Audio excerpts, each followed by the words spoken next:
جب پوچھا گیا حضور یہ قربانیاں کیا ہیں، فرمایا تمہارے باپ ابراہیم کی سنت ہے، اور فرمایا کہ ان کو خوش دلی سے اللہ کی راہ میں قربان کرو۔ قیامت کے دن یہ اپنے بالوں کے ساتھ، اپنے سینگوں کے ساتھ اور اپنے کھروں کے ساتھ آئیں گے، اور یہ بھی ارشاد فرمایا کہ کل پل صراط پر یہ سواریاں بن کے تمہیں پل صراط سے پار لگائیں گے۔ اور جب قربانی کے لیے کوئی شخص جانور خوش دلی کے ساتھ رضائے الہی کے حصول کے لیے ذبح کرتا ہے تو اس جانور کا خون زمین پر گرنے سے قبل یہ عمل قبول کر لیا جاتا ہے۔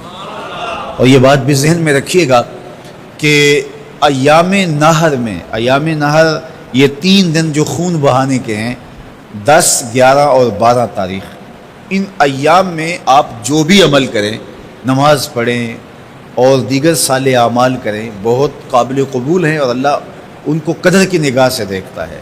لیکن ان ایام میں جو سب سے زیادہ اللہ کو محبوب عمل ہے وہ راہ خدا میں خون بہانا ہے، قربانی پیش کرنا ہے۔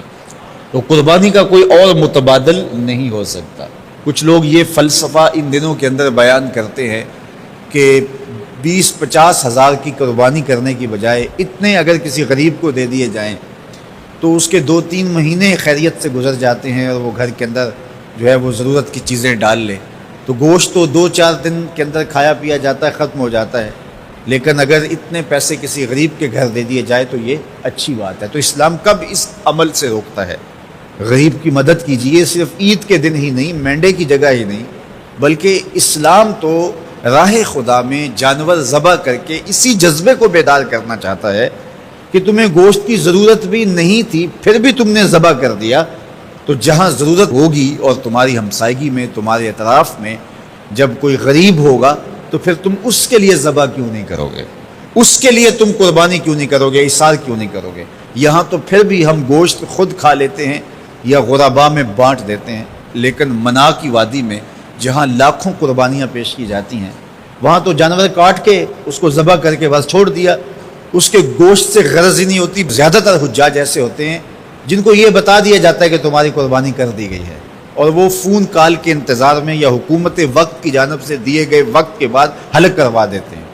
تو انہوں نے نہ اپنا جانور دیکھا ہوتا ہے، نہ اس کو ذبح ہوتے دیکھتے ہیں، تو صرف انہیں ٹائم بتلا دیا جاتا ہے یا ان کو کال کر دی جاتی ہے تو یہ ان کے لیے کافی ہوتا ہے۔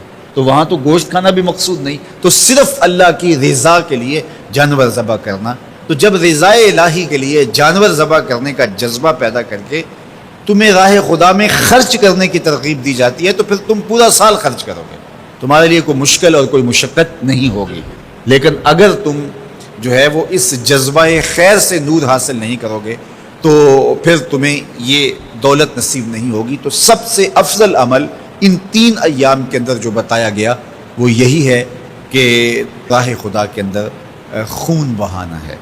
اللہ کے محبوب علیہ الصلوۃ والسلام کی خدمت میں جو ہے وہ مینڈے لائے گئے جو چتکبرے تھے، اور حضور علیہ الصلوۃ والسلام نے اپنے مبارک ہاتھ سے ان کو ذبح کیا۔ تو عید قرباں یہ ایثار کی عید ہے، یہ قربانی کی عید ہے، اور اسلام ہمیں قربانی سکھاتا ہے۔ اسلام لمحہ لمحہ قربانی ہے، ایک ایک ساعت اسلام قربانی کا نام ہے، اور ہمیں درس زندگی یہی دیا جاتا ہے کہ ہم قربانی سے اپنی زندگی کو عبادت کریں۔